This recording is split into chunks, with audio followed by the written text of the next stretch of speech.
घेण्याच्या दृष्टीने हा एक कार्यक्रम होतोय, शतसंवत्सरिक महोत्सव. मूळचं श्रीकृष्ण मंदिराचं हे ठिकाण असलेलं मंदिर आणि नंतर दत्त मंदिर, त्याचा इतिहास आपल्याला स्मरणिकेमध्ये वाचायला मिळेलच. अत्यंत पवित्र सामाजिक सांस्कृतिक अधिष्ठान असलेल्या मंदिराचं व्यवस्थापन ही संपूर्ण आणि अत्यंत शास्त्रोक्त पद्धतीने हा उत्सव आणि वर्षभरात अनेक कार्यक्रम येथे वेगवेगळ्या पद्धतीने साजरे होतात. आपलं दत्त मंदिर खऱ्या अर्थाने प्रसिद्ध आहे ते त्रिपुरी पौर्णिमेपासून दत्त जयंती म्हणजे महिनाभर होणाऱ्या काकड आरतीसाठी. या काकड आरत्यांचा अर्थ जरी पाहिला तरी सर्व वेद उपनिषद एकूणच पुराण आणि एका अनामिक शक्तीचं स्थान अशी ही रूपं या सर्वांची माहिती यामधून होते. अशा वैशिष्ट्यपूर्ण मंदिराच्या भक्तगणांनी यावर्षी शतकाचा आढावा घ्यावा या दृष्टीने काही आठवणी इतिहास अशी आगळी वेगळी स्मरणिका प्रकाशित केली आहे. आणि या महोत्सवातील हे सगळ्यात मानाचं आणि महत्त्वाचं असं पुष्प आपण आत्ता घेतोय. हरिभक्तपरायण महेश बुवा सरदेसाई यांच्या शुभ हस्ते आणि व्यासपीठावरील सर्व मान्यवरांना मी विनंती करते की सर्व भक्तगणांसाठी ही स्मरणिका प्रकाशित व्हावी आणि ती अर्पण व्हावी. धन्यवाद. ओम सहना भवतु सहनौ भुनक्तु सह वीर्यं करवावहै तेजस्विनावधीतमस्तु मा विद्विषावहै. ओम शांति शांति शांति. तरी पण थोडंसं असं आहे, जसं एखाद्या परीक्षा देताना सगळ्या विद्यार्थ्यांचं उत्तर एक असतं, थोडंसं लिहिण्याची पद्धती जरा प्रत्येकाचा दृष्टिकोन वेगळा असतो. त्याप्रमाणे मी थोडंसं माझे 2 शब्द मांडतो. तर ही स्मरणिका म्हणजे गेल्या 100 वर्षाचा इतिहास त्या आपल्याला कसा आणता येईल हे तर पहिल्यांदा आम्ही बघितलंय. त्याच्या आधी 51 सुवर्ण महोत्सव आणि हीरक महोत्सव ह्या दोन्ही वेळा स्मरणिका झालेल्या होत्या, निघालेल्या होत्या.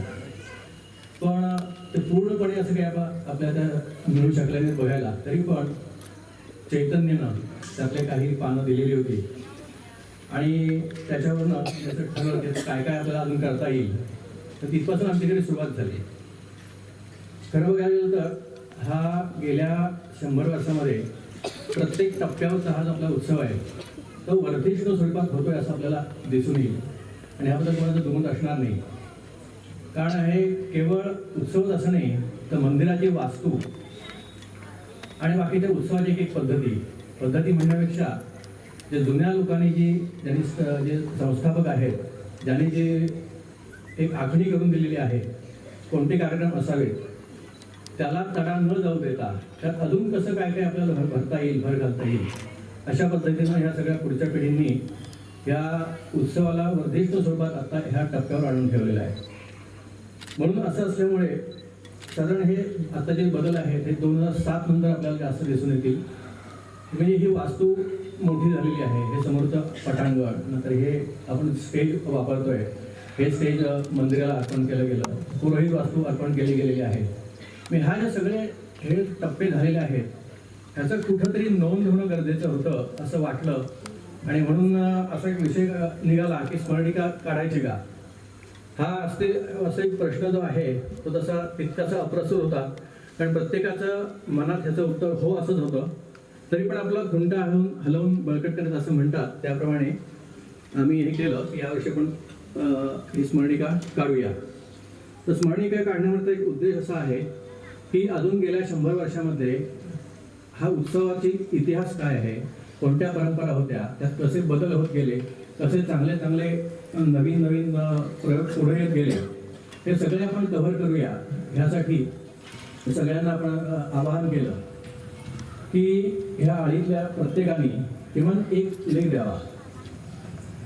आणि एक लेख किंवा कविता तो बघता बघता 42 लेख आणि 1 कविता आलेल्या आहेत दोन्हीमध्ये. म्हणजे अपेक्षेपेक्षा खूपच. म्हणजे 10 घरं आहेत, 10 ते 15 म्हणजे आपण ते 15 घरांमध्ये मिळून 42 लेख आणि कविता म्हणून आलेल्या आहेत. आता मागच्या सगळ्या संस्थापकांचं त्यानंतर ज्या पिढींनी आपलं योगदान दिलेलं आहे त्या सगळ्यांची कृतज्ञता व्यक्त करण्यासाठी त्या सगळ्यांची फोटो स्वरूपात माहिती म्हणजे लेखांमध्ये ह्या सगळ्यांची माहिती आलेलीच आहे, पण ज्यांचा उल्लेख लेखांमध्ये केलेला आहे ती व्यक्ती कशी आहे हे पुढच्या पिढीला समजावं म्हणून त्या सगळ्यांचे फोटो पण आपण त्यात घातलेले आहेत. आता हे झालं. त्याच्यानंतर केव्हाही ज्या मी अजूनपर्यंत स्मरणिका बघितल्या होत्या ते बरेचसे एक पैसे मिळवणं अशा स्वरूपातही असतं. म्हणजे जास्तीत जास्त जाहिराती मिळवायच्या त्यातून उत्पन्न कसं होईल इकडे बघितलं जातं. पण ही आपली जी स्मरणिका आहे ती तशा स्वरूपाची नाही आहे. त्याचं कारण असं की अजूनपर्यंतच्या 100 वर्षामध्ये लोकांनी काय प्रयत्न केले, कशा स्वरूपात आपलं योगदान दिलं हे पुढच्या पिढीला एक संग्रहित स्वरूपाचा ठेवा मिळायला पाहिजे म्हणून आपण हे मुख्य उद्देशानं ही स्मरणिका काढली आहे. अर्थातच हे छपाई वगैरे करायचे म्हटल्यानंतर जाहिराती यायलाच हव्यात. जाहिरातींसाठी मला असं वाटलं होतं की सगळीकडे एकदम पाऊस पडेल, पण तसं तेवढं अजून झालेलं नाही. कदाचित लोकांना माहिती नसेल की आपण अशी जाहिरात देऊ शकतो म्हणून, पण अजूनसुद्धा आपण त्याच्यात नक्की जाहिराती देऊ शकतो. पूर्ण पान जे रंगीत आहे ते आपण 5,000 आहे. अर्ध पान रंगीत असेल 2,500 आहे. पूर्ण पान कृष्ण लेवल म्हणजे ब्लॅक अँड व्हाईट म्हणतो ते 3,000 रुपये आहे. अर्ध पान ब्लॅक अँड व्हाईट 1,500 आहे. क्वार्टर पेज 500 रुपये सुद्धा आहे. म्हणजे अगदी 500 रुपयातसुद्धा आपण कोणी हितचिंतक म्हणून ही जाहिरात देऊ शकतो. आता जाहिरातीसुद्धा का द्यायच्या तर ज्यांचं एरवी इतर योगदान कुठे प्रत्यक्ष उत्सवात असत नाही आहे, पण जेव्हा पुढच्या 125व्या वर्षाला जेव्हा ही स्मरणिका संदर्भ म्हणून बघितला जाईल त्यावेळेला ते सांगतील की मी सुद्धा ह्या स्मरणिकेमध्ये जाहिरात दिलेली आहे, माझं त्याच्यामध्ये तसं योगदान आहे. आणि त्यावेळेला ती जाहिरात बघताना त्यांना जो आनंद असेल तो अवर्णनीय असेल. म्हणून ज्यांना असं वाटतं की अरे आपली बस चुकली की काय, पण काही नाही, आपण उद्या परवापर्यंतसुद्धा जाहिराती घेणार आहोत. तर जाहिराती कृपया द्याव्या अशी मी विनंती करेन. आता स्मरणिका काढायची ठरलं, जाहिराती घ्यायच्या ठरल्या, आल्या, लेख आले, तर ते कुठे छापायची हा एक विषय होता. आता इकडे रत्नागिरीला, संगमेश्वरला, देवरुखला असे काही काही ठिकाणी आहेत पर्याय, पण त्यातल्या जरा छपाई वगैरे चांगली व्हावी असं म्हणून एक मुंबईचा पर्याय का निवडू नये असा विचार एक पुढे आला. आणि मग त्याच्यातूनच आनंद मुद्रणालय गिरगाव त्यातले जे प्रथमेश हर्डीकर म्हणून आहेत त्यांच्याशी आपण संपर्क साधला. ते आपल्या आळीतले जावई पण आहेत, नाथ जावई पण म्हणू शकतो. आणि त्यांनी काही अडवडे न घेता तुम्ही म्हणाल त्या दिवसामध्ये आम्ही ती छापून देऊ. वास्तविक गिरगावमध्ये जो खाडीलकर रोड वगैरे आहे त्यात भरपूर प्रेस वगैरे आहेत, म्हणजे सगळ्यांची व्यवस्था तेच आहे, पण तरीसुद्धा छातीटोकपणे अमुक मी इतक्या दिवसात एक काही छापून आणू शकेन असं कोणी सांगेल असं मला वाटत नाही, पण कामच प्रचंड असतं. तरी पण जेव्हा त्यांना मी पहिल्यांदा जाऊन भेटलो तर त्यातले त्यांचे जे मुख्य जे कारागीर होते म्हणजे मुख्य टायपिंगचं काम करणारे विठ्ठल जगदाळे त्यांचा मला इथे नक्कीच आवर्जून उल्लेख करावा वाटतो. पण ते म्हणाले तुम्हाला एकदा काय तुम्ही हवं ते सांगा इथे. आणि आता असं परिस्थिती होती की लेख जे आपले आहे ते काहीच फक्त कॉम्प्युटरवरती आलेले होते आणि काही बरेचसे हाती लिहून त्याचा फोटो काढलेला आणि हे. तर एक सांगावं असं वाटतं की ह्या संपूर्ण लेख इकडनं तिकडे पाठवणं, तिकडनं इकडे पाठवणं ग्रुप रिडिंगसाठी हे सगळं व्हॉट्सअपचा आणि ईमेलचा अतिशय फार चांगला उपयोग करून घेतला आहे. आणि हे सगळं पुढच्या पिढीमुळे सगळं शक्य झालेलं आहे. ते मला सांगावं असं वाटतं. तर ते अशा प्रकारे ते विठ्ठलराव जगदाळे त्यांनी खूप अत्यंत चांगलं मोलाचं सहाय्य दिलं. आणि त्यांनी सांगितलं मी या 8 दिवसामध्ये या मी तुम्हाला हे पहिलं प्रूफ रिडिंग सगळं हे मारून देतो. नंतर मग फोटोंच्या बाबतीत काय केलं हा मोठा प्रश्न होता. आणि मुळात म्हणजे असं आहे हे स्मरणिकेचं मला पर्यंत इथे समन्वय एवढ्याच त्याचा माझा रोल होता. मुख्य काम जे आहे इकडे चैतन्य आणि ओंकार यांनी केलेलं आहे. ते चैतन्यानं असं मला समजलं की घराघरात जाऊन त्यांनी ते फोटो आहे आमचं काय विषय व्हायचं व्हॉट्सअपवर, मग हा फोटो हवा का, तो हवा का, हा दूर घ्या का, मग हा नको का. तर असं सगळ्यांचं ठरलं की सगळे जेवढे फोटो असतील त्याची घ्या म्हणून मग तो सगळ्या घरांमध्ये गेला, स्वतः त्यानं फोटो घेतले आणि तिकडे ईमेलवर पाठवले. तर त्यामुळे आज आपली जी स्मरणिका आहे ती जास्तीत जास्त आकर्षक होऊ शकली आहे. त्याच्यानंतर ओंकारचंही अर्थात आहेच, हा जास्त हा कमी असं काही म्हणायचं कारण नाही आहे. पण चैतन्याचा अजून एक उल्लेख करायचा मी असं की प्रूफ रिडिंगसाठी अगदी बारीक बारीक गोष्टी त्यांना बघून की ज्या मला समजल्या नाहीत तिकडे.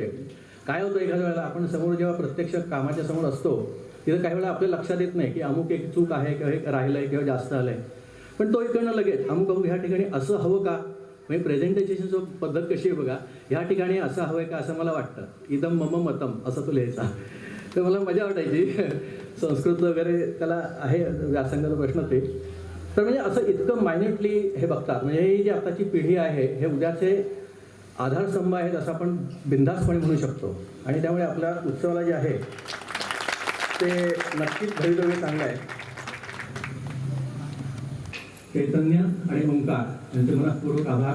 पण त्यांनी जरी साथ दिली नसती आणि तसं ज्यांनी सांगितलं होतं की आमचा लेख नक्कीच फणीकडे येणार, त्यांनी काही करून ते लेख दिले, पण सगळे लेख अतिशय उत्तम आहेत आणि आम्ही कोणाचंही काही काटछाट केलेली नाही, कोणाचा लेख वगळलेला नाही आहे. पण त्यांनी जे काही त्यांनी स्वतःचे मनोगत होतं ते दिलेलं आहे. त्यामुळे ते कोणाचं मनोगत आहे ते काढून टाकणं आम्हाला तेव्हा बरोबर वाटलेलं नाही. पानं जास्त झाली तरी चालतील, पण पुढच्या पिढीला तो आदर्श निर्माण होईल म्हणून आपण ते सगळं केलेलं आहे. धन्यवाद. धन्यवाद दादा. खरोखरच अतिशय सुंदर अशी ही स्मरणिका आहे. पुढच्या सगळ्या पिढ्यांसाठी मार्गदर्शक. इथे जे काही एकूणच वातावरण आहे, जे काही कामकाज चालतं, इथलं मंदिराचं व्यवस्थापन आणि सगळ्याच दृष्टीने मार्गदर्शक अशी ही स्मरणिका आज सगळ्यांसाठी उपलब्ध झाली आहे. आपलं दत्त मंदिर म्हणजे एकूणच हा उत्सव, परिसर, हितचिंतक या सर्वांच्या सहकार्यानं एक उच्च प्रतीचं आध्यात्मिक सांस्कृतिक केंद्र असं बनलेलं आहे. आणि या साखरपा परिसरामध्ये ते खरोखरच त्या दृष्टीने जास्त प्रसिद्ध आहे. इथे चालणारे उपक्रम आणि हे सगळं लोकांना भावत असतं. या मागचं योगदान देणाऱ्या आणि सर्वांप्रती एक कृतज्ञता व्यक्त करावी या दृष्टीने दत्त देवस्थान ट्रस्ट तर्फे एक कृतज्ञता सोहळा आता इथे होणार आहे. यामध्ये काही प्रातिनिधिक मान्यवरांना आपण श्रींचा कृपाप्रसाद देणार आहोत. यामध्ये घाग बुवा आता इथे आहेत का? घाग बुवा आणि साथीदार नसतील तर आपण पुढे आहेत का? त्यांचं आपल्याला अतिशय सुंदर असं कीर्तन ऐकायला मिळतंय रोज. आणि तेही अगदी खरं अगदी सांगायचं कमीत कमी शब्दात तर आम्हा घरी जण शब्दांचीच रत्ने, शब्दांची ही रत्नांची ओंजळ ते सगळ्या भक्तगणांसमोर नुसती ओततायत भरभरून. सगळ्या भक्तगणांना किती घेऊ आणि किती नको, किती श्रवण करू किती नको अशी अवस्था झालेली. कितीही वाजले 4-4 तास, मी तर म्हणेन कितीही तास बुवा उभे राहिले तरी समोर श्रोते असणारच आहेत त्यांच्या. अशा या घागबुवांचा सन्मान करण्यासाठी मी दत्ता काका रेमणेंना व्यासपीठावर बोलवते आणि माननीय घागबुवांनाही व्यासपीठावर आमंत्रित करते. आपल्या या पुण्यभूमीची सेवा कीर्तनकार कशा पद्धतीने करू शकतात?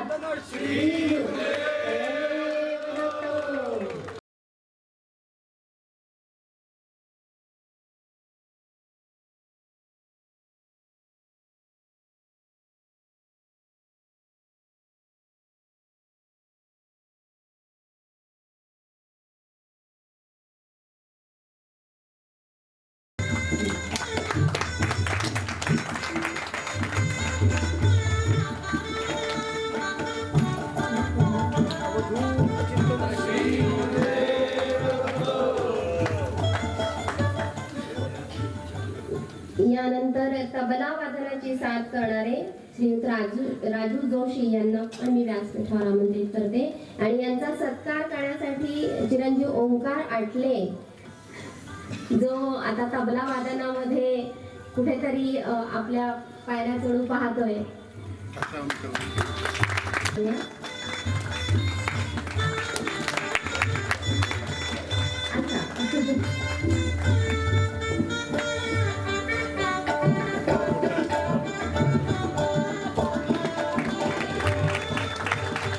अतिशय उत्तम अशी तबला साथ, म्हणजे श्रीकृष्णाचं सुदर्शन चक्र फिरताय ते सुद्धा त्यांच्या तबल्यावर असं पटकन दिसतं आपल्याला. आणि खरंच आला का काय श्रीकृष्ण धावत आपल्याकडे असं वाटतं. तर असं उत्तम अशी तबला साथ ते करतायत आणि श्रोत्यांना भरभरून आनंद त्याचा मिळतोय. खूप खूप धन्यवाद. आता इथून पुढे उत्कर्षा शिंदे यांना मी मंचावर आमंत्रित करते. प्रसिद्ध मंडप डेकोरेटर्स उत्कर्षा शिंदे आले आहेत का? गोविंद शिंदे यांच्या सुनबाई आणि सलग 50 वर्षे मंडप सेवा. खरं तर व्यवसायाची सुरुवातच त्यांनी दत्त मंदिराचा मंडप घालून केलेली आहे आणि अतिशय निरपेक्ष भावनेने ही सेवा त्यांची असते. मी अंजली रेमणे यांना सत्कार करण्याची विनंती करते.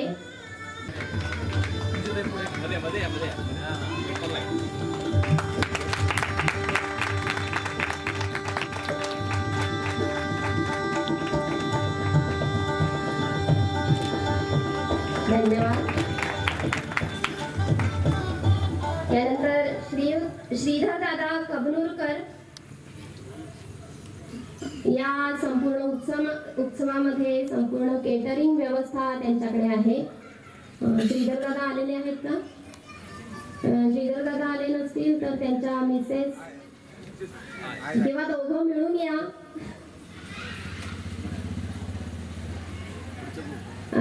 सहकुटुंब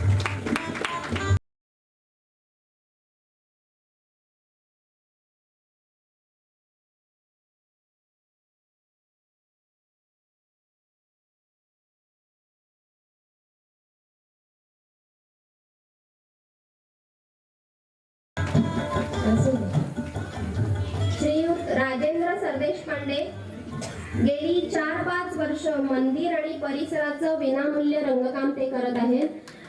मंदिराकडे पाहिलं की खूप सुंदर प्रसन्न असं वाटतं आणि हा मंदिर आणि परिसर अतिशय विलोभनीय आपल्याला दिसतो दरवर्षी. त्यांनी व्यासपीठावर यावं. प्रवीण काकांना मी विनंती करते की त्यांनी त्यांचा सन्मान करावा.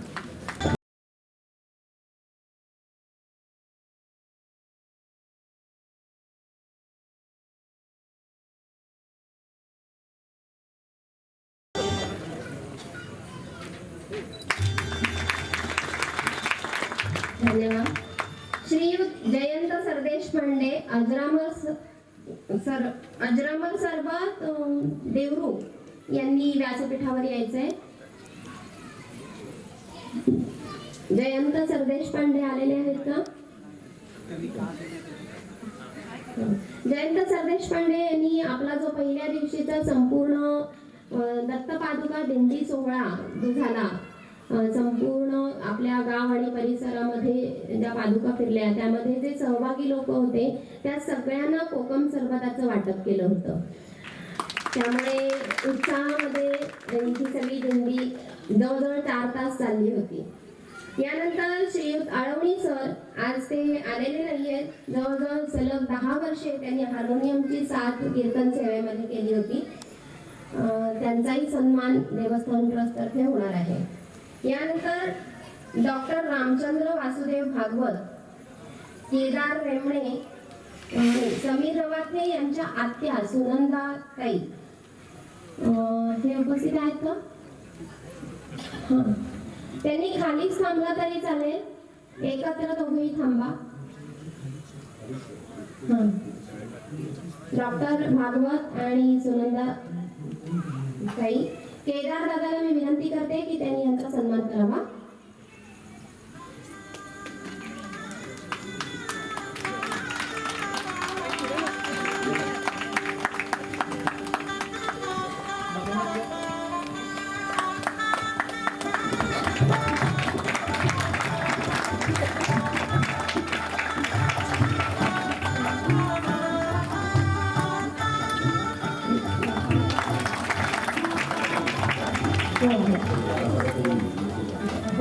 एक महत्वाचा सन्मान मी आधी करणार आहे. खरं तर मी मिलिंदाला बोलले होते की मला सगळ्यात शेवटी हा सन्मान करायची इच्छा आहे. आपले दत्ता काका रेमणे त्यांनी व्यासपीठावर यायचंय. ज्यांच्यामुळे आज गेली अनेक वर्ष आपले श्री दत्तगुरु सगुण रूपात इथे निरंतर वास करतायत. आपले श्री दत्ता काका रेमणे खरं तर संपूर्ण कुटुंबाचं योगदान, त्यांची सेवा ही अनमोल आहे. गेले वर्षभर मिलिंददादांनी शतक महोत्सवी वर्षात अनेक कार्यक्रमांची मांदियाळी आपल्या इथे राबवली. वर्षभर आळीत आणि सर्वदूर पसरलेल्या भक्तगणांमध्ये चैतन्य सळसळत ठेवलं. अंजू सुद्धा यामध्ये सहभागी होती. त्यानंतर काकड आरती अगदी पहिल्या दिवसापासून रोज सद्गुरुरायांचं नयन मनोहर असं रूप रोज आपल्याला व्हॉट्सअपच्या माध्यमातून पाहायला मिळतं. उत्सव काळात दत्त काका ज्या पद्धतीने आपल्या सद्गुरूंचा साज शृंगार करतात, त्यांना न्हाऊ माकू घालणं, नटवणं, अगदी दृष्ट लागू नये म्हणून पीठ लावणं, यासारख्या ज्या गोष्टी असतात ते एखादं छोट्या बाळाचं रूपडच आपल्या समोर येतं आणि वाटतं की काही क्षणामध्ये हे बाळ आपल्याकडे दूर धावत येईल. असं हे रूप आपल्याला फोनच्या माध्यमातून जे सर्व दूर आपले भक्तगण आहेत त्यांना पाहायला मिळतं. आणि ही पर्वणी इथल्या भक्तांना रोजच्या रोज मिळते. सकाळच्या अगदी प्रातःकाळी प्रहरी काकड आरतीच्या माध्यमातून समोर सगळा जो साज शृंगार, नटवणं, सजवणं जे असतं ते जे रूप आहे ते सगुण रूपात आणायचं काम दत्ता काका करतात. आणि हे खरोखरच आमच्यासाठी खूप मोठं भाग्याची गोष्ट आहे. असं आपल्याला कुठेही पाहायला मिळत नाही. अनेक मंदिरामध्ये काकड आरती चालते, पण काकड आरती स्पीकरवर लागलेली असते, आत पुजारी काहीतरी करत असतो. हेच दृश्य अनेक ठिकाणी असतं. तर आपल्या इथे ही एकदम विलोभनीय अशी ही गोष्ट असते.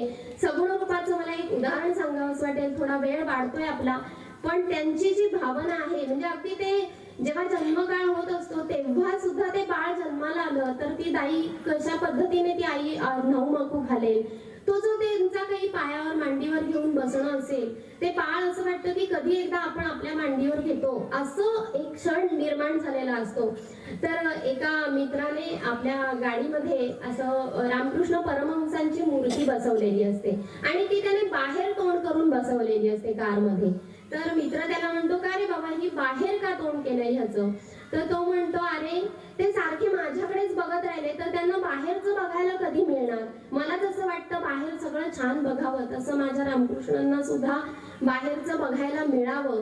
हा त्याचा भाव. कुठेतरी असं वाटत असतं की सद्गुरू राय इथे आहेत आणि ती जी वातावरण निर्मिती आहे ना ती दत्ता काका करतात.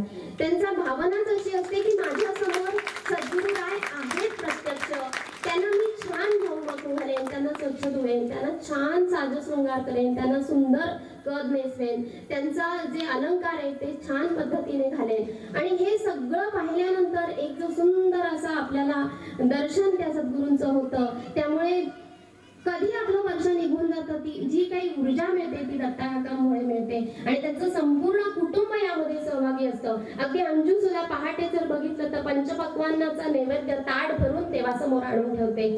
आपल्याला असं वाटतं कधी आपण उठणार, कधी हे सगळा स्वयंपाक करणार, पण अंजूचं तेही काम खरोखर कौतुकास्पद आहे. तसं मिलिंद दादा सुद्धा काकड आरती असते पहाटेपासून त्यांचं ते महिनाभर सुरू असतं आणि अतिशय सुंदर सजावट असते, अतिशय सुंदर.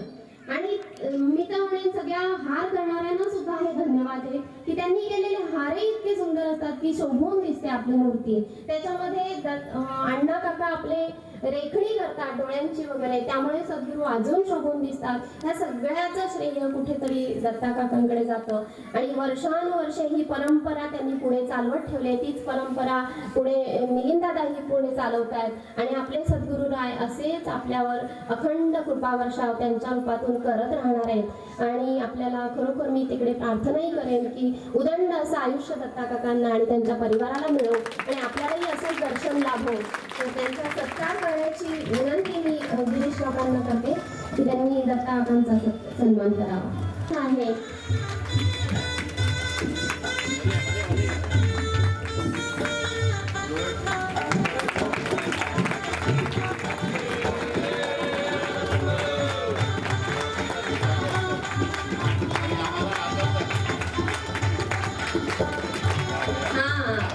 आणि ते खरोखरच सांगण्यासारखं कौतुकास्पद आहे की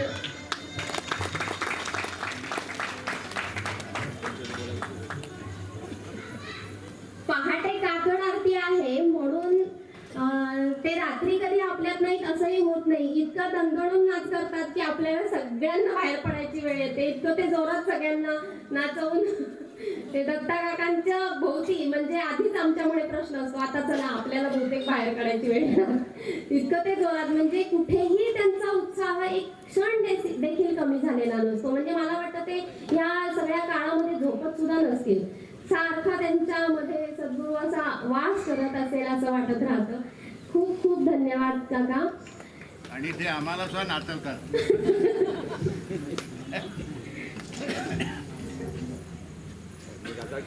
पंडित उर्फ कमाताई रेमणे, तब्येतीची साथ नसून हा सत्कार कोण स्वीकारणार आहे?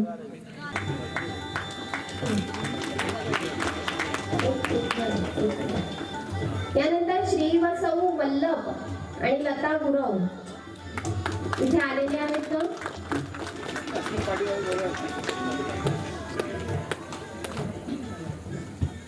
नसेल तर त्यांना बोलवा. या वल्लभ आणि लता गुरव ही जोडी आता सगळ्यांना परिचित झालेली आहे. काही अडलं की पटकन आम्ही हाक मारतो या दोघांना.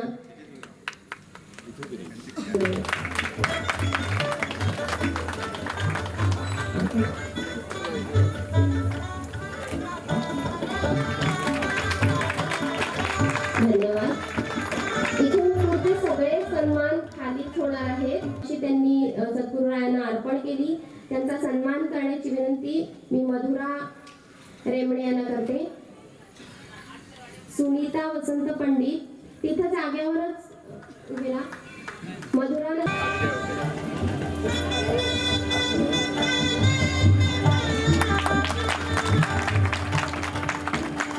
बाकी सर्वांना तुम्ही पुढे घेतलं नाही तरी चालेल. जिथे बसलेले आहेत जागेवर तिथेच आपण आता इथून पुढे सन्मान करणार आहोत. या संपूर्ण सोहळ्याचा महत्वपूर्ण भाग म्हणजे स्मरणिका. आणि स्मरणिके संदर्भात अतिशय कमी वेळामध्ये सुंदर स्मरणिका छपाई आणि अतिशय अल्प मूल्यामध्ये हे काम करणारे श्री पराडकर मुंबई यांचा सन्मान करण्यासाठी मी गिरीशदादांना सांगते. पण यामध्ये ते इथे उपस्थित नाहीये, तर त्यांच्या सासूबाई मृणालताई, सगळं प्रिंटिंगचं काम त्यांनीच केलेलं आहे. मृणालताईंना मी विनंती करते की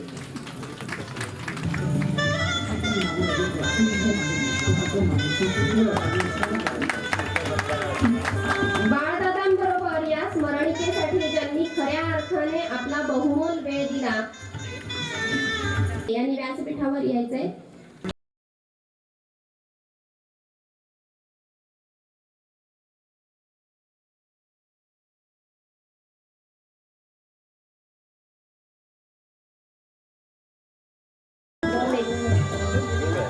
अतिशय सुंदर असं काम गेले 2-4 महिने हे दोघं जण करत होते.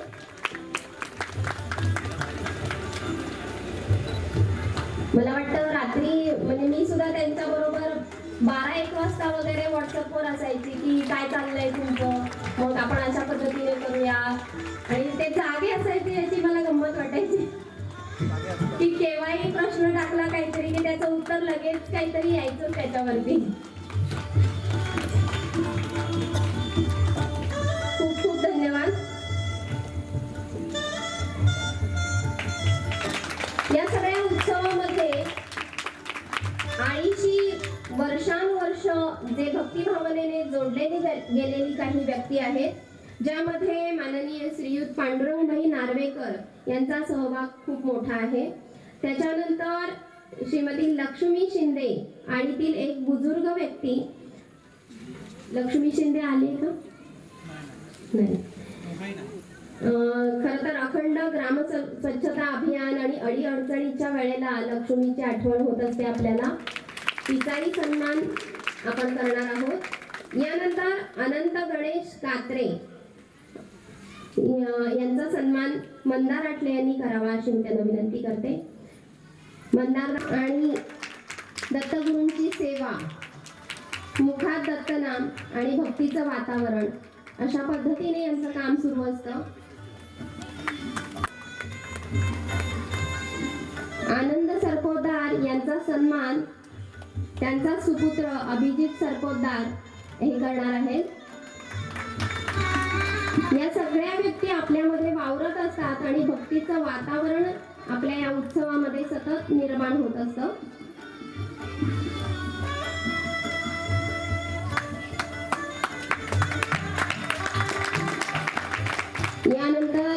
श्रीयुत अनिल लिंगायत साऊंड सिस्टीम,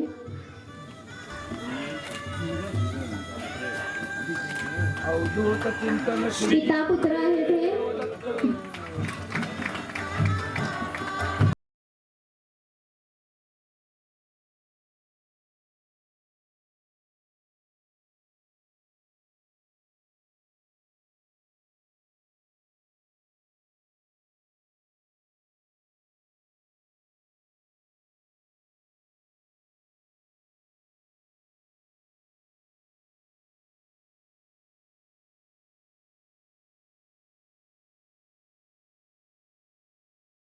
बागवे इथे उपस्थित आहेत का?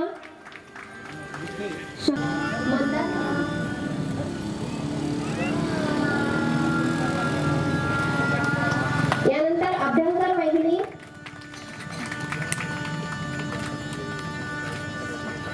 अभ्यंकर वहिनीनी पुढे यायचंय. त्यांच्याबरोबर विनया वहिनीनी त्यांचा सत्कार करायचा आहे. विनया वहिनी मेहनत करतो, तर कुठेतरी आपणही इथे उपस्थित असावं अशी माझी इच्छा आहे. अन्न हे पूर्ण ब्रह्म अशी त्यांची ओळख आहे. आळीकरांची पोटपूजा बघण्याचं काम अभ्यंकर वहिनी नेहमी करत असतात. कृतज्ञता सन्मान सोहळा, ज्यामध्ये ही पुढची पिढी ज्यांच्याकडून सगळे संस्कार घेते, ज्यांच्या आदर्शाकडे पाहून सगळं त्यांचं काम सुरू आहे, असे पहिले श्री व सौ मुरलीधर सरदेश पांडे यांचा सत्कार धनंजय काकांनी करावा अशी मी त्यांना विनंती करते. अतिशय कर्मयोगी अशी व्यक्ती आहे, ज्यांच्याकडून सगळ्यांनाच खूप काही शिकण्यासारखं आहे. धनंजय काका आहेत का? धनंजय काका दोघांनी उभं आहे. दोघांना मिळून एकत्रित आपण कृपा प्रसाद देणार आहोत.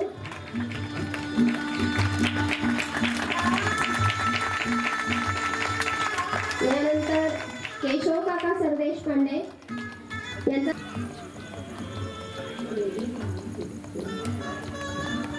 यानंतर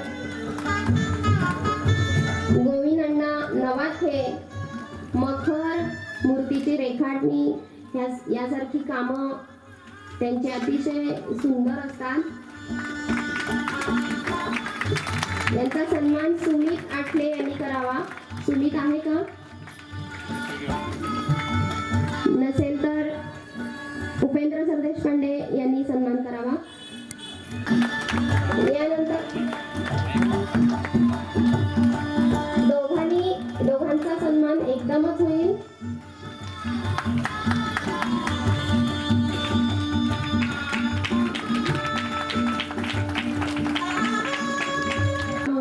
आणि मनू काका यांचा सन्मान करण्याची विनंती मी प्रसाद सरदेश पांडे यांना करते.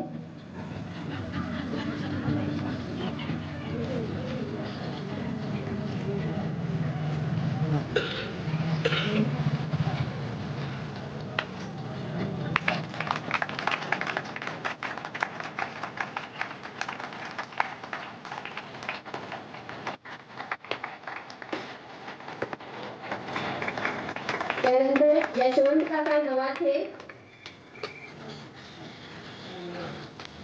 यांचा सन्मान ओंकार आटले यांनी करावा.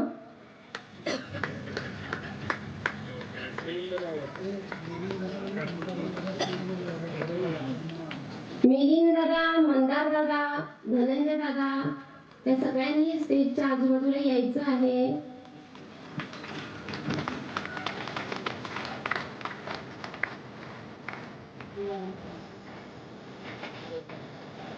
यानंतर कांता काका नवाथे,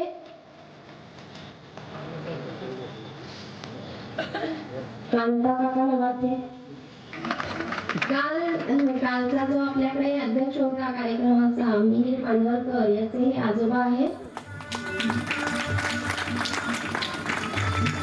यानंतर आळीतल्या बुजुर्ग व्यक्ती ज्यांच्यामुळे पूर्वी फार मोठं काम समाराधना किंवा अन्य ललिताचा चहा म्हटलं की उर्मिला काकूंची आठवण होते. आज आपल्याला चहा रोज नाना इथे आणून देत असतात.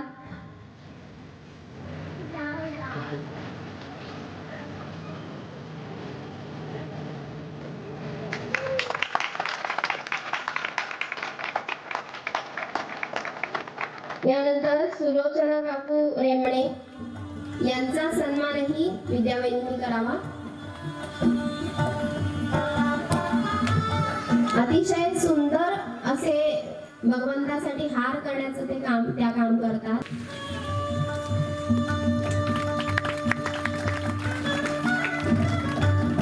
यानंतर सीमा वहिनींनी पुढे यायचंय.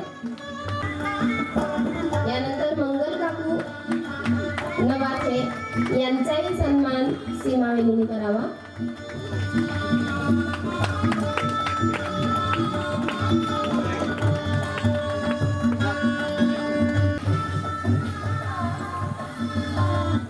सौ मधुरा रेमणे यांनी करावा.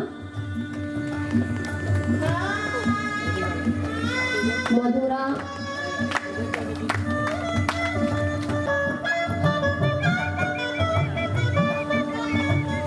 यानंतर सौ ताई रेमणे ज्यांनी अध्यात्माची आवड या सगळ्या महिलांमध्ये निर्माण केली. हा ताई रेमणेंचा सत्कार त्या जिथे बसलेले आहेत तिथेच हर्षा आठलेने करायचा आहे. सुद्धा या सगळ्यामध्ये स्तोत्र पठण असेल किंवा इथले चालणारे कार्यक्रम असेल यामध्ये त्या सहभागी असतात. यामध्ये मला आवर्जून सांगावंसं वाटेल ते म्हणजे सुलभा वहिनींचं खऱ्या अर्थाने कौतुक आहे.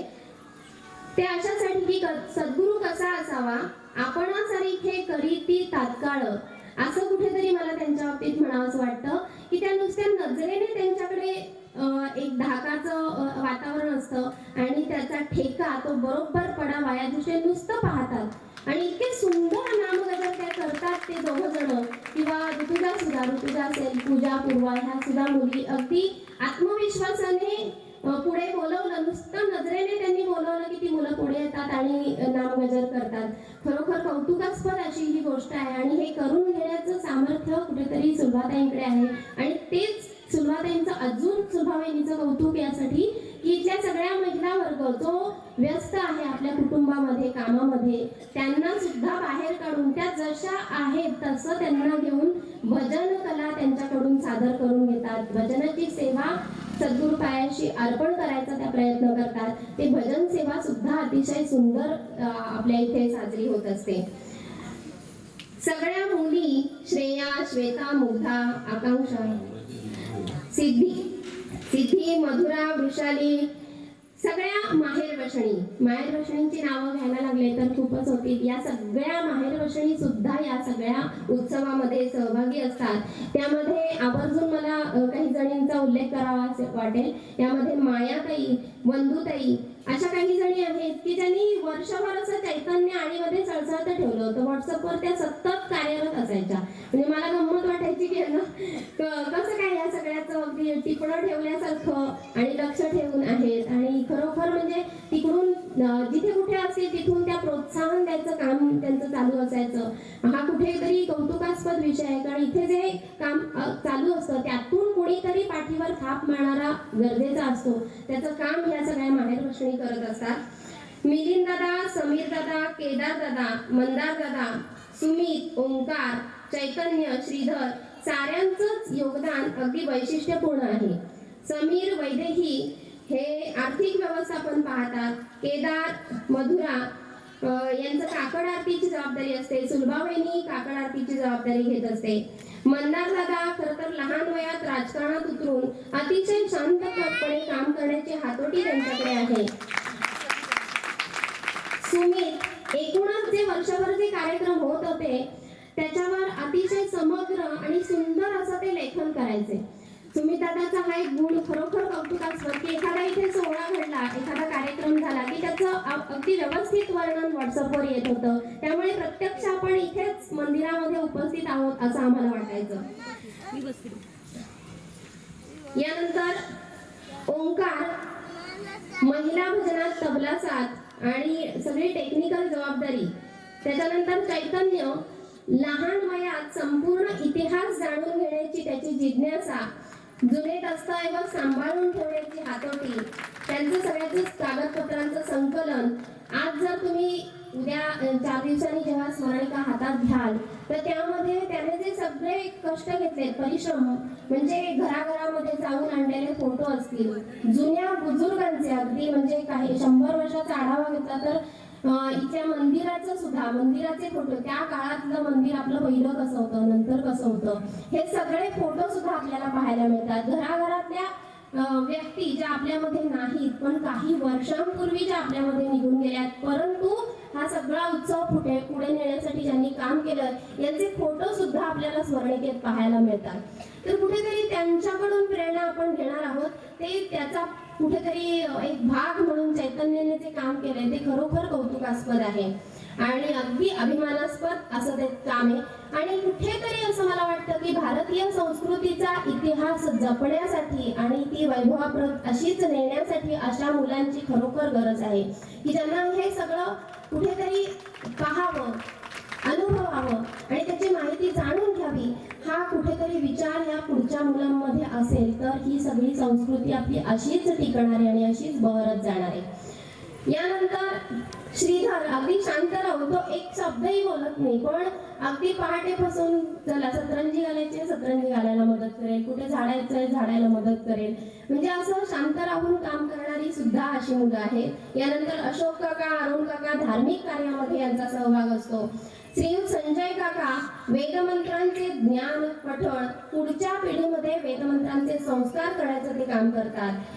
विनायक काका प्रत्येक कामाकडे पाहण्याचा त्यांचा दृष्टिकोन एक आगळा वेगळा असतो आणि तो खरोखरच ऐकण्यासारखा असतो. यानंतर धनंजय दादा खरं तर कीर्तनकार, शिक्षक, पण इथे जर दत्त देवस्थानमध्ये जर आपण पाहिलं तर कोणत्याही कार्याची सुरुवात करायची म्हटली की पहिला हात धनंजय दादांचा असतो. खरोखर त्यामुळे जे काम करणारे कार्यकर्ते असतात त्यांच्यामध्ये उत्साह संचारतो की चला धनंजय दादांनी सुरुवात केली, आता आपण पुढे सुरू करूया. यानंतर लक्ष्मण अप्पा, सुरेश काका, श्रीकांत सरपोतदार यांचंही योगदान मोलाचं आहे. आणि अजूनही काही नावं घेता येतील ज्याच्यामध्ये महेश दादा नवाथे ज्यांनी आपलं हे मंदिर जेव्हा होत होतं त्या मंदिराचं बांधकाम वगैरे त्या सगळ्यामध्ये त्यांचा सहभाग होता. माहेर रचणींचा यामध्ये खूप महत्त्वपूर्ण योगदान आहे. त्याशिवाय सासरे रचणी मधुरा, सुलभावेनी, अर्चना वेणी, वैदेही, अंजू, संगीता रेमणे, सौ विद्यावेणी, सीमावेणी, विनयावेणी, सौ हर्षा, अरुणा सरपोतदार, गौरी वहिनी, सर्वांचंच खरोखर कौतुक आहे.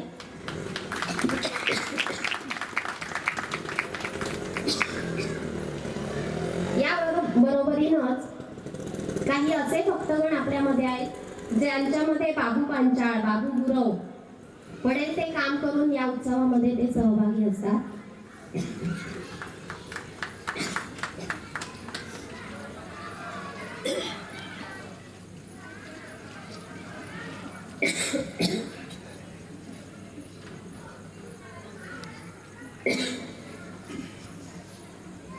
अनवधानाने कदाचित कुणाचं नाव राहून गेलं असेल,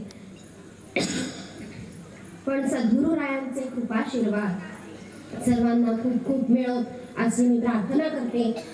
आणि पुढे कार्यक्रम नेत असताना पहिल्यांदा मी आजचे प्रमुख पाहुणे हरिभक्तपरायण महेश बुवा सरदेसाई यांना आपलं मनोगत व्यक्त करण्याची विनंती करते. निवेदन कोण करणार असं आमच्या समोर एक प्रश्न निर्माण झालेला होता. तेव्हा लक्षात आला की अरे आपल्यातच चांगली निवेदिका आहे, आपल्याला बाहेर जाण्याची गरजच की पुढे बघण्याची गरजच नाही. आणि त्याप्रमाणे आमच्या मुग्धान अत्यंत सुंदर निवेदन केलेलं आहे. तिचं कार्य हे जे आहे ते खरंच मोठं आहे आणि तिचं कार्य हे समाजाच्या दृष्टीने किती उत्तम आहे, समाजाचं स्वास्थ्य घडवण्याच्या दृष्टीने किती उत्तम आहे हे मी सांगतोच. पण त्याच्यापेक्षा सुद्धा मुद्दा आपल्याला थोडक्यात, पण मला माहिती आहे की कार्यक्रमाची आपल्याला मर्यादा आहे, त्यामुळे मी तिला सुद्धा विनंती करतो की थोडक्यात तिचं कार्य काय आहे ते लोकांना समजणं गरजेचं आहे.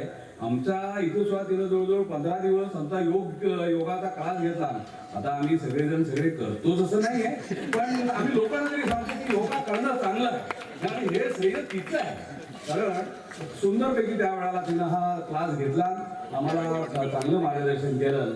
आणि मी सुलभा नवाजीला अशी विनंती करतो की तिनं मुग्धा सरदेश पांडे तिचा सन्मान शाल आणि श्रीफळ देऊन करावा.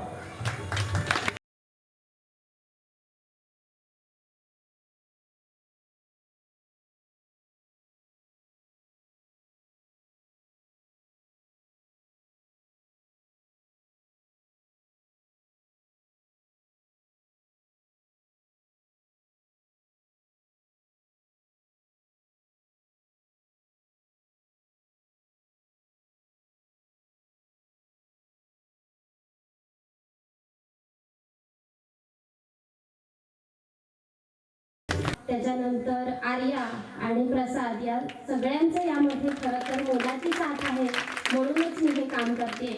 आणि जेणेकरून सगळ्या माणसांना एक प्रकारचा आंतरिक आनंद मिळावा हा कुठेतरी माझा त्यामध्ये भाग असतो, ज्यामध्ये आबालवृद्ध असतात. छोट्या मुलांपासून वृद्धांपर्यंत माझं हे काम चालतं आणि शाळेतला युवा वर्ग त्यामध्ये जास्त मी टार्गेट करत असते. तर हे काम असंच माझ्या हातून घडावं, उलट अजून जास्त घडावं अशी मी सद्गुरुरायापाशी प्रार्थना करेन. आणि इथून पुढे माझा सत्कार केला, खरं धन्यवाद. पण फक्त कौतुक पाठीवर थाप पुरेशी आहे आणि त्यातूनच हे कार्य अजून मोठं वाढेल असं मी म्हणते. कार्य नंतर सांगेन मी कधीतरी.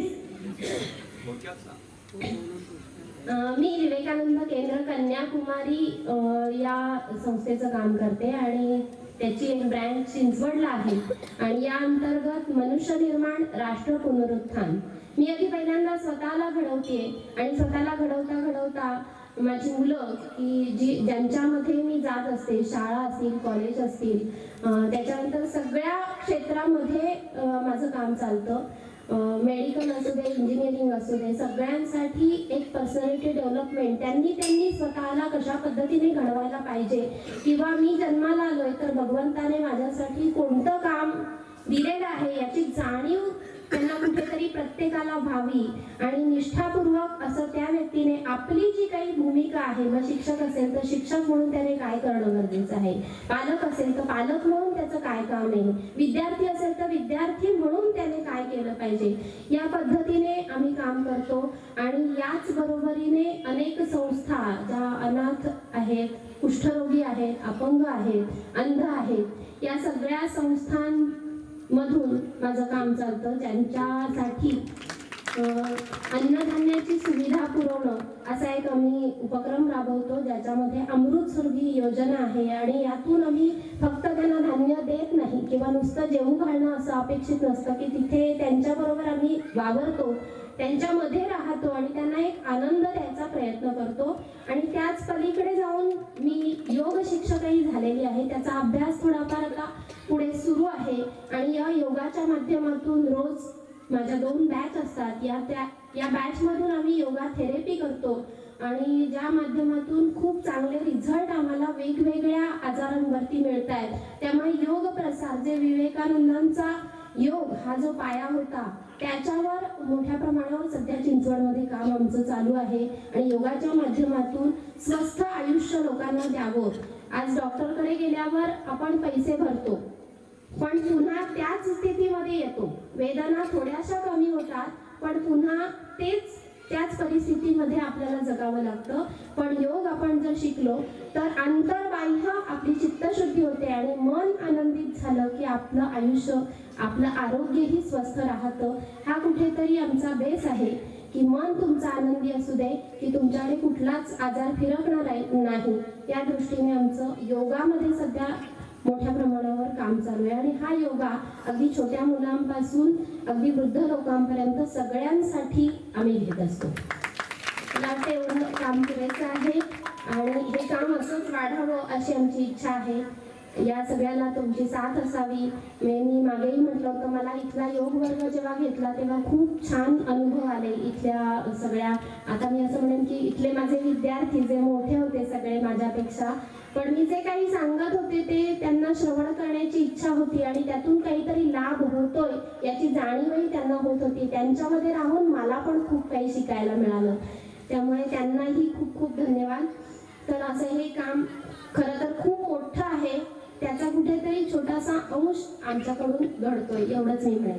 यानंतर एक बक्षीस आपल्या या दत्त देवस्थानमध्ये जाहीर झालं होतं, त्याची थोडीशी ओळख आणि ते बक्षीस कोणाला जाहीर झालंय ते सांगण्याची विनंती मी बाळदादांना करते. जेव्हा शतसंवत्सरिक महोत्सव करायचा असं ठरलं त्यावेळेला दिगंबरा दिगंबरा श्रीपाद वल्लभ दिगंबरा या मंत्राचा 1 कोटी, कमीत कमी 1 कोटी त्यापेक्षा जास्त असा जप करायचा असा संकल्प सोडला होता. तर त्यावेळेला हे व्हॉट्सअपवरनं सगळीकडे चाललं होतं, प्रत्येकाने लिहून कळवा, असं अतिशय व्यवस्थित योजना त्याची केलेली होती. आणि त्याचं ते दर महिन्याला प्रत्येकाने किती जप केला हे त्या विभागातून कळवायचं अशी योजना होती. त्यांनी पण ते बरोबर सगळं रेकॉर्ड ठेवलेलं होतं. आणि मी इथं आल्यानंतर परवा त्याचं ते जपाचं हवन पण झालेलं आहे. मी त्यावेळेला असं जाहीर केलं होतं की सगळ्यात जास्त जो जप करेल त्याला माझ्यातर्फे 1000 रुपयाचं बक्षीस दिलं जाईल. तर ते जास्त आपण मात्र दुसरी अट अशी ठेवली होती की कमीत कमी 3 लाख जप झाला पाहिजे.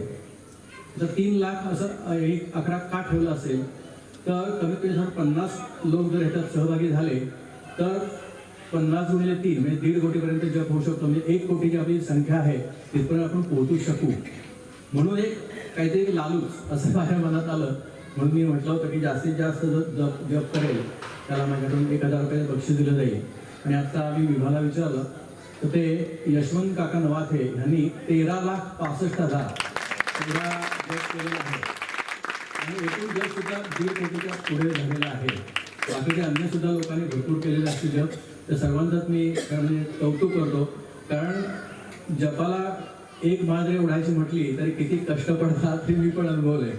कारण हे सरळ आहे, पण त्यामुळे त्यांनी एवढा त्यांच्या वयाकडे बघून 13,65,000 एवढा त्यांनी जप केला. त्याबद्दल मी त्यांचा आभारी असं म्हणणार नाही, पण त्यांना मी जे जाहीर केलेलं बक्षीस आहे मी देतो ते त्यांनी स्वीकारावं अशी विनंती. धन्यवाद. सन्मानाबरोबरच कदाचित काही नावं राहून गेली असतील, पण जे या आळीपासून दूर आपले सगळे नातेवाईक असतील या सगळ्यांचा या उत्सवामध्ये खूप मोठ्या प्रमाणावर सहभाग असतो. त्यांच्या उत्साहामुळेच हा उत्सव खूप छान पद्धतीने होत असतो. त्या सगळ्यांचंही खूप मनापासून कौतुक आहे. या सोहळ्याचं पुढची सूत्र खरं तर मी म्हणेन आजचे प्रमुख पाहुणे ज्यांच्या शुभ हस्ते आपण या स्मरणिकेचं प्रकाशन केलं त्यांना महेशबुवा सरदेसाई यांना मी विनंती करेन की त्यांनी त्यांचं मनोगत व्यक्त करावं.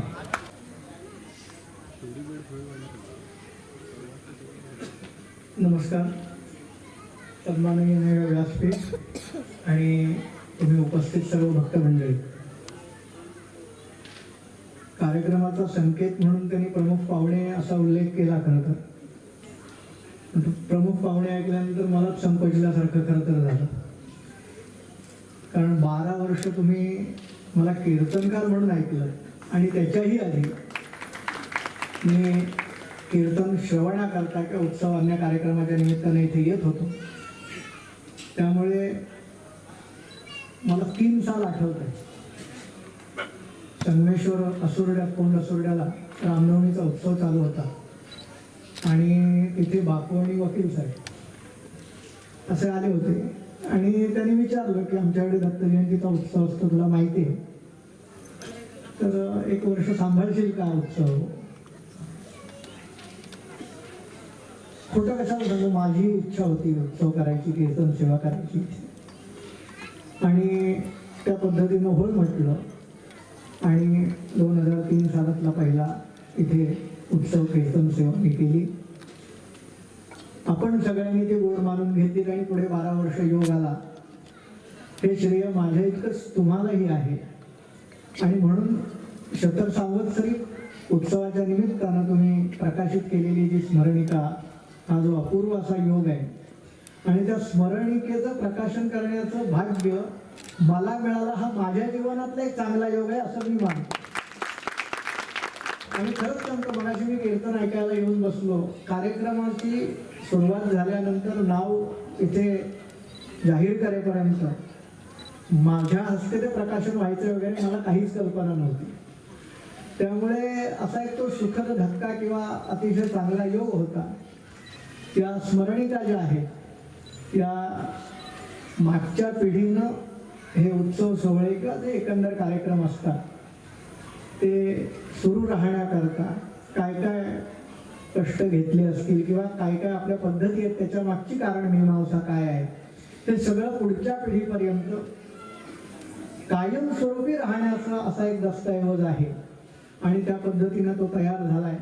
अधिक त्यामध्ये भर पडेल या उत्सवातल्या वृत्तांताची आणि मग ते अद्ययावत स्वरूपातली स्मरणिका आपल्यासमोर सादर होईल, आपल्याला मिळेल. तेव्हा हा एक महत्त्वाचा टप्पा आणि हा असा सुंदर असा योग, या योगाचा साक्षीदार होण्याचं भाग्य मला लाभलं. याबद्दल तुम्हालाही धन्यवाद. आणि याच्यानंतर येणारा असा मी मागचा जर विचार केला तर रौप्य महोत्सव, सुवर्ण महोत्सव, अमृत महोत्सव आणि हा शतक महोत्सव, तेव्हा याच्यानंतर येणारा शतकोत्तर रौप्य महोत्सवाचा कार्यक्रम, त्यावेळेला ही अशीच स्मरणिका प्रकाशित होईल आणि आपण सगळे असेच त्या कार्यक्रमाचे साक्षीदार असू. भगवान दत्तात्रेयांनी सर्वांच्या हातनं अशीच वर्धिष्णू स्वरूपात सेवा करून घ्यावी आणि त्याही कार्यक्रमाचे साक्षीदार असण्याचं भाग्य नवे नवे त्याच्यातही आपली काहीतरी सेवा देण्याचं, योगदान देण्याचं भाग्य आपल्याला सगळ्यांना मिळावं. सगळ्यांना दीर्घायुर आरोग्य भगवान दत्तात्रेयांनी द्यावं अशी प्रार्थना करतो आणि इथे मी थांबतो. धन्यवाद.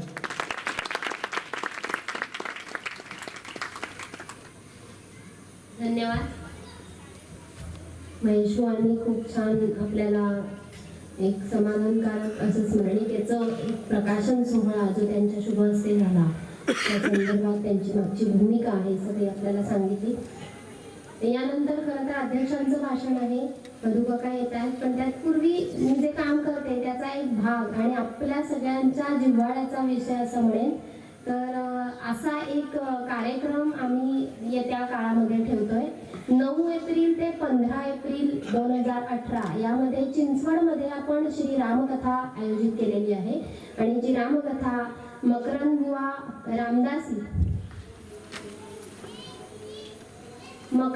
रामदासी या कथेचं निरूपण करणार आहेत. तर या कथेला मी सगळ्यांना आमंत्रित करते. आपण सर्वांनी जरूर या कार्यक्रमाला चिंचवडमध्ये उपस्थित राहावं आणि याचं मनोगत मी माननीय मधुकाकांना विनंती करते की त्यांनी आपलं मनोगत व्यक्त करावं.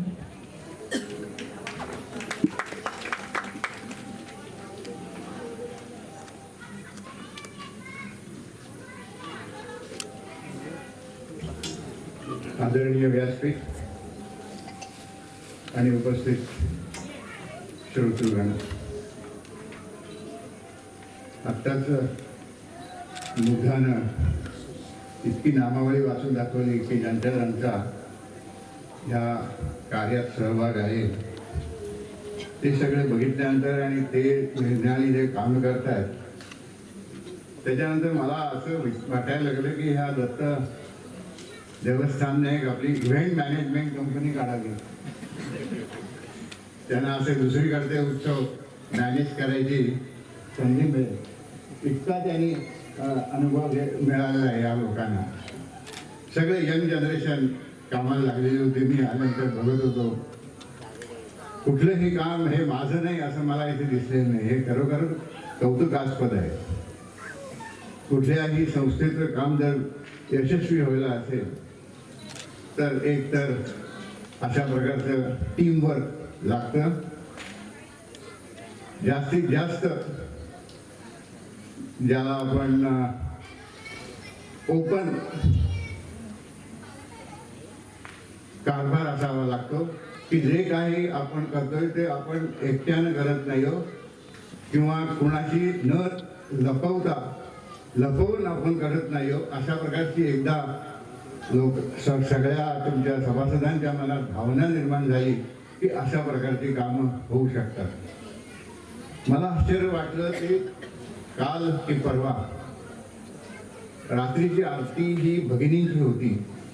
बापरे, म्हणजे इतका भगिनी वर्ग मी कुठल्याही कार्यक्रमात बघितले नाही. आम्हाला जाताना सुद्धा आम्ही बाहेरच उभे होतो, इतकी आत गर्दी होती. हे खरोखरच कौतुकास्पद आहे.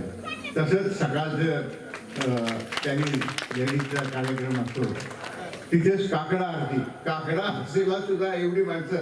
आता यांनी गोवानीसह आपल्या भाषणात सांगितलं की हे एक कौतुकास्पद आहे की असल्या काकडा आरतीला मगाशी यांनी म्हटल्याप्रमाणे कोणती आज पूजा चाललेली असते आणि बाहेर ह्याच्यावर चाललेलं असतं, म्हणजे प्रत्यक्ष तिथे कोणीच नसतात. आणि हे बघितल्यानंतर आपलं देवस्थान किंवा दत्ताची इथे जी उपासना चाललेली आहे ती कौतुकास्पद आहे असं मला वाटतं. आता ज्यांनी त्या स्मरणिका जी काढली त्या आता मी सहज त्याच्यातून चालत होतो. पहिले 1-2 लेख वाचल्यानंतरच तुम्हाला सगळी हिस्ट्री, त्याचा इतिहास कळून येईल. तर समजा तेवढा तुम्हाला वेळ नसेल तर चैतन्य सरदेशपांडे जे काव्य केलंय ते सुद्धा तुम्हाला A to Z आजपासून इथेपर्यंत ही कशी संस्था पुढे वाढत गेली आहे ह्याचं अगदी इत्थंभूत तुम्हाला 5 मिनिटात सगळं कल्पना येईल. माझ्याकडून त्याचं खास कौतुक.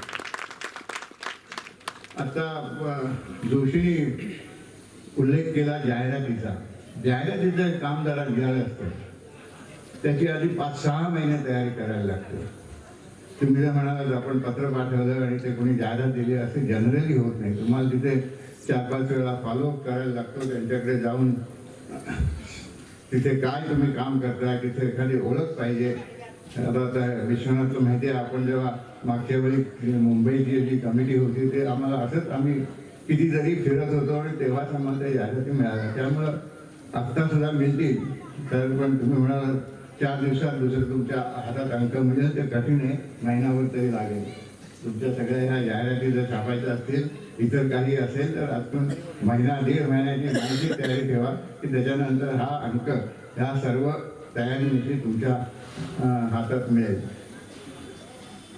तर ही संभाषणाची मोठ्या भाषणाची वेळ नाही, पण मला वाटतं हे कार्य अतिशय चांगलं चाललेलं आहे आणि अशीच श्री दत्तगुरू आपल्या सगळ्यांकडून सेवा करून घेईल अशी मला अपेक्षा आहे आणि आपला असाच सहभाग राहावा ही माझ्याकडून विनंती. धन्यवाद.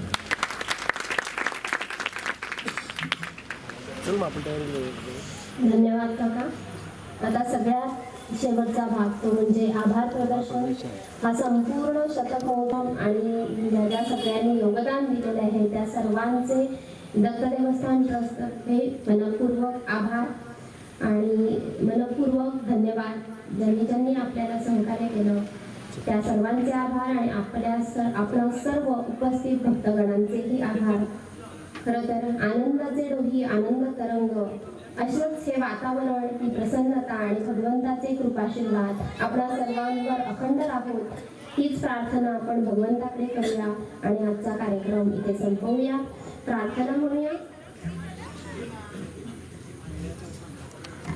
तु सुखिनः सर्वे सन्तु निरामया सर्वे भद्राणि पश्यन्तु मा कश्चित् दुःखभाग् भवेत्. ॐ शान्ति शान्ति शान्तिः. धन्यवाद. नायक राजाधिराज योगीराज श्री गुरुदेव दत्त.